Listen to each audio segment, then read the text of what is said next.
వి gold trusted gold buyers మీరు తాకట్టు పెట్టిన బంగారాన్ని విడిపించి ఈ రోజు ఉన్న మార్కెట్ ధరకు కొనబడును. జగిత్యాల జిల్లాలో అయితే దారుణం చోటు చేసుకుంది అనుకోవచ్చు. ఈ మధ్య కాలంలో పిల్లలు కలగనటువంటి కారణంగా అయితే ఒక భర్త ఏకంగా భార్యని అత్యంత దారుణంగా చంపినటువంటి పరిస్థితి కనిపిస్తోంది. 24వ తారీఖున ఈ సంఘటన అయితే జరిగింది. కేవలం రీజన్ ఏంటి అంటే పిల్లలు పుట్టడం లేదు. ఇన్నేళ్ళు పెళ్ళైనా కూడా చుట్టుపక్కల వాళ్ళు కావచ్చు అందరు కూడా గుచ్చి అడుగుతున్నారు. సో ఆ అవమానాన్ని భరించలేక ఒకటి, ఆ తర్వాత వరకట్నం కూడా సరిగ్గా తీసుకురాలేదు, అట్లాగే సంతానం కూడా లేదు అంటూ భర్త కావచ్చు అత్తమామలు కావచ్చు వేధించడం స్టార్ట్ చేశారు. సో దీంతో ఆమె కూడా వేదనకు గురైన సిట్యువేషన్ అయితే కనిపించింది.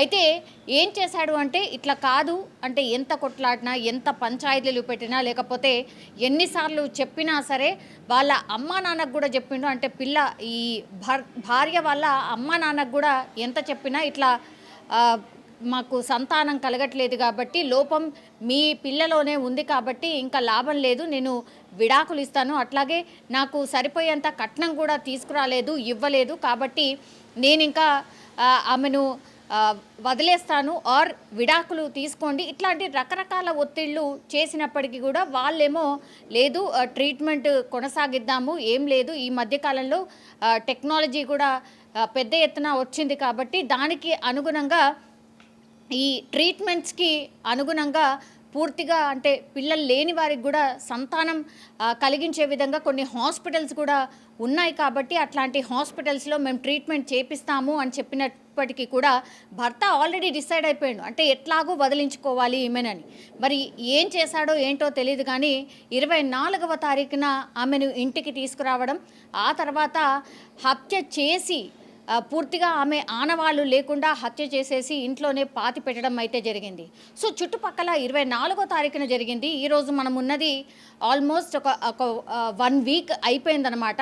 ఆమెను పూర్తిగా మట్టుబెట్టిన 1 వీక్ తర్వాత నుంచి చుట్టుపక్కల వాళ్ళకి స్థానికులకు పూర్తిగా స్మెల్ రావడం, ఆ తర్వాత అనుమానం వచ్చిన వీళ్ళు పోలీసులకు సమాచారం ఇవ్వడంతో అసలు ఏం జరిగింది ఏంటి అనేది పోలీసులు ఆరా తీయడంతో ఆ ఇంట్లో నుంచే దుర్వాసన వస్తోంది అని తెలుసుకొని ఆ తర్వాత ఎంక్వైరీ చేసి లోపలికి వచ్చి చూసేసరికి పూర్తిగా భార్యనైతే చంపి పాతిపెట్టిన పరిస్థితి.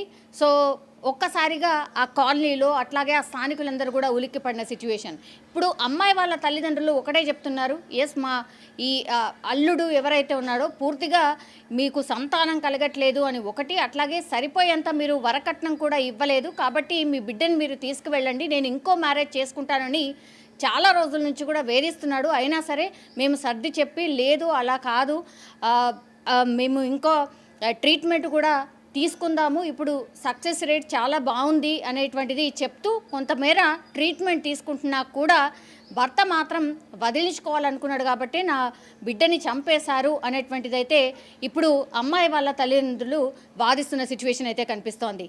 కానీ అత్యంత దారుణం కేవలం సంతానం, ఒకవేళ సంతానం నిజంగానే కలగకపోతే ఇంకొక ఎవరో అంటే చాలామంది పాపం ఈ అనాథాశ్రమాల్లో ఎవరైతే చిన్న పిల్లలు ఉంటారో అప్పుడే పుట్టినటువంటి బిడ్డల్ని కూడా చాలామంది వదిలేస్తున్నారు. సో అట్లాంటి వాళ్ళనైనా దత్తత తీసుకొని పెంచుకునే అవకాశం ఉంటుంది. కానీ ఇంత దారుణంగా అంటే పిల్లలు లేరు అనేది ఒక సాకు మాత్రమే, కానీ మీకు కావాల్సింది వరకట్నం కాబట్టే ఆమెను చంపేశారు, అడ్డు తొలగించుకోవాలనుకున్నారు అనేది కూడా పూర్తిగా కుటుంబ సభ్యులే కాదు ఇప్పుడు ఈ కేసు చూసినా కూడా ఎవరికైనా అర్థమవుతోంది. సో భార్యని వదిలించుకోవడానికి ఇదంతా చేసినట్టుగా స్పష్టంగా అర్థమవుతోంది. జగిత్యాలలో జరిగినటువంటి ఇన్సిడెంట్ ఈ మధ్య కాలంలో కూడా చాలామంది ఇట్లా హత్యలు చేయడానికే ఆలోచిస్తున్నారు. దీనికి సొల్యూషన్ అసలు హత్యలు చేయడం ఏంటి అంటే ఎంత దారుణంగా ఆలోచిస్తున్నారు, మనుషుల ఆలోచన ధోరణి ఇంత ఘోరంగా మారిపోవడం ఏంటి అనేది కూడా పూర్తిగా మాట్లాడుకుంటున్న సిచ్యువేషన్ అయితే కనిపిస్తోంది. కానీ ఈ కేసులో ఇప్పుడు నిందితుడు స్పష్టంగా కనిపిస్తున్నాడు, వాళ్ళ భర్తే ఇప్పుడు భార్యను చంపిన కేసు కాబట్టి కంప్లీట్లీ పోలీసులు కూడా ఆ దిశగానే కేసు నమోదు చేసుకొని ఇన్వెస్టిగేషన్ చేస్తున్న పరిస్థితి అయితే కనిపిస్తోంది. చూడాలి మరి ఈ కేసులో ఇంకా ఎవరు అంటే కేవలం భర్తనేనా లేకపోతే అత్తమామల ఇంకెవరైనా సహాయం చేశారా? అండ్ ఈ హత్యకి కంటే ముందు అసలు ఆ అమ్మాయికి సంబంధించి మరి హెరాస్మెంట్ ఏమైనా జరిగిందా? ఇట్లా అన్ని కోణాల్లో కూడా పోలీసులు అయితే ఇన్వెస్టిగేషన్ చేస్తున్నారు. అట్లాగే చుట్టుపక్కల వాళ్ళ దగ్గర నుంచి, అట్లాగే కుటుంబ సభ్యుల దగ్గర నుంచి కూడా పూర్తిగా ఇన్ఫర్మేషన్ అయితే సేకరిస్తున్నారు. న్యాయం జరగాల్సిందే, న్యాయం కావాల్సిందే అని ఇప్పుడు ఈ అమ్మాయి వాళ్ళ తల్లిదండ్రులు అయితే కోరుతున్న పరిస్థితి కనిపిస్తోంది.